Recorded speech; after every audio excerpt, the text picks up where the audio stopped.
శ్రీవాణి, ఈమె కూడా 2 కళ్ళు కనపడవు. నీ పేరమ్మా? బాలమణి. ఈమె హ్యాండిక్యాప్డ్.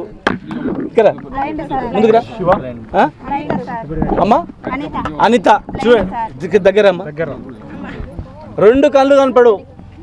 మా ఇల్లు కొల్లగొట్టి మేము 7 ఉండాలి సార్. నైట్ చూడండి 7 ఉండాలి. ఈ కాలనీ హ్యాండిక్యాప్డ్ బ్లైండ్ కాలనీ. ఈ కాలనీలో ఉన్న వాళ్ళందరూ కూడా వికలాంగులు, దళితులు, హ్యాండిక్యాప్డ్, బ్లైండ్.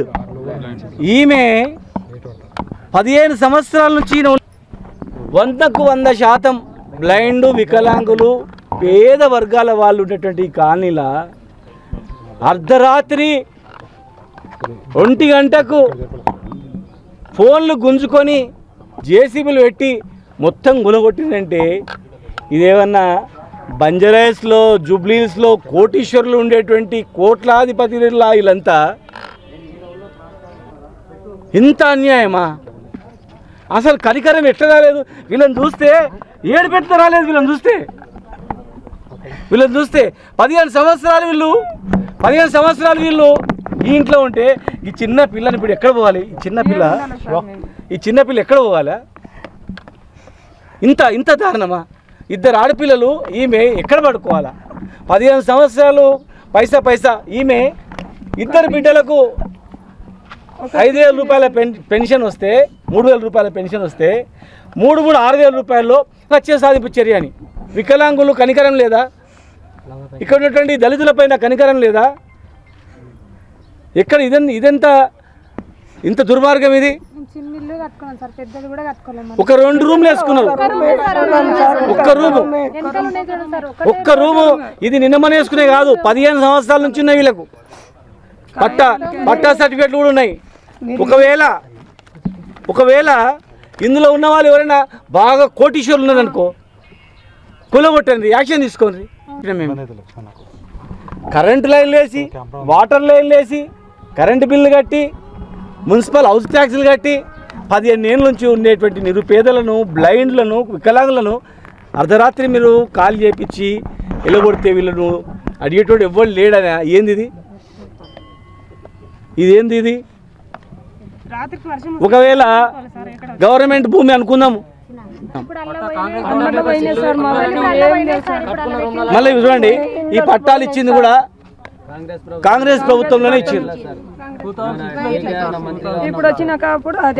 మరి ఇప్పుడు బాబు కాంగ్రెస్ ప్రభుత్వంలోనే పట్టాలు ఇచ్చిండ్రు, కాంగ్రెస్ ప్రభుత్వంలో పట్టాలు ఇచ్చిండ్రు. మేము ఉన్నప్పుడు వాళ్ళు ఇల్లు కట్టుకున్నారు, వాటర్ లైన్ ఇచ్చినాం, కరెంట్ ఇచ్చినాము, నీళ్ళు ఇచ్చినాం. మేము కరెంటు నీళ్ళు ఇస్తే వాళ్ళు వాళ్ళ పైసలతో 2 రూమ్లు వేసుకొని బతుకుతున్నారు. మళ్ళా కూలగొట్టడంలా ఎంత దుర్మార్గం, పాపం తగులుతుందమ్మా మిమ్మల్ని ఎవరైతే కూలగొట్టినరో.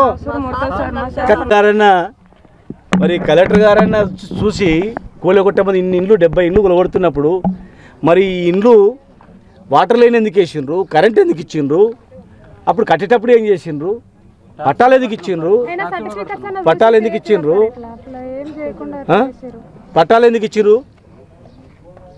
పట్టాలు ఇచ్చినప్పుడు పట్టాలు ఇచ్చిన తర్వాత మీరు ఇవ్వకపోతే కట్టుకున్నారు. గీళ్ళ మీద నా ప్రతాపము, వికలాంగుల మీదనా?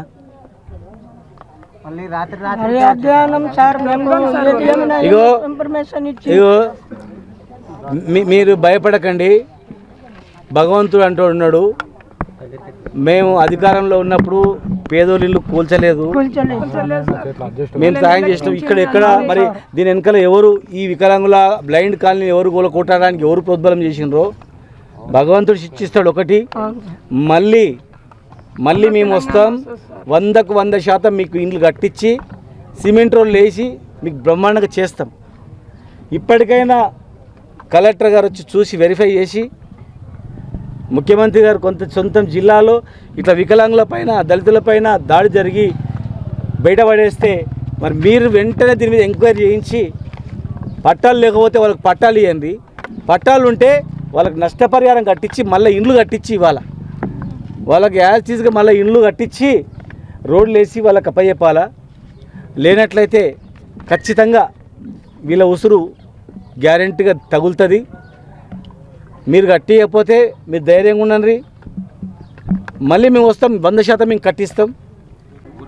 రాత్రికి పడుకోవడానికి వసతులు ఏర్పాటు చేయాలి, తిండి ఏర్పాటు చేయాలి, మళ్ళీ ప్రభుత్వమే వీళ్ళకి ఇల్లు కట్టించి ఇవ్వాలి. కావాలనుకుంటే ఈ కాలనీకి ఏదైనా పేరు పెట్టుకోండి, ఇందిరమ్మ ఇల్లు ఇస్తున్నారు కదా, ఇక్కడే కట్టించేయండి, ఇక్కడనే కట్టించి వాళ్ళకి చేయండి.